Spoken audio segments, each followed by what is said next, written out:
சிவபெருமானும் மோகினி வடிவில் வந்த விஷ்ணுவும் இணைந்த புனித தருணத்தில் ஒரு குழந்தை பிறக்கிறார். அவர்தான் ஐயப்பன்.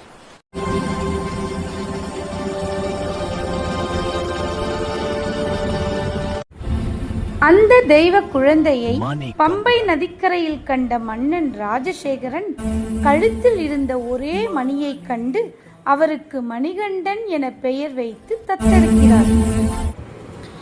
இவர்தான் அடுத்த மன்னன் என்று மன்னன் ராஜசேகரன் அவர்கள் பேச ஆரம்பித்ததும் ராணியின் பொறாமை வெளிப்பட்டது.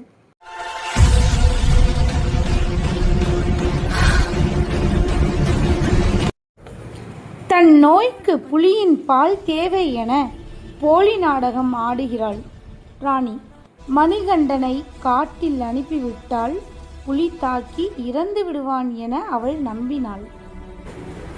ஆனால் மணிகண்டன் புலியை வாகனமாக மாற்றி புலிப்படை முழுவதையும் உடன் கொண்டு அரண்மனைக்கு திரும்புகிறார்.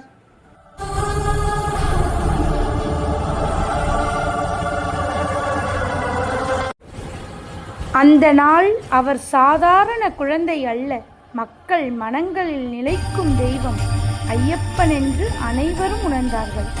சுவாமியே சரணம் ஐயப்பா.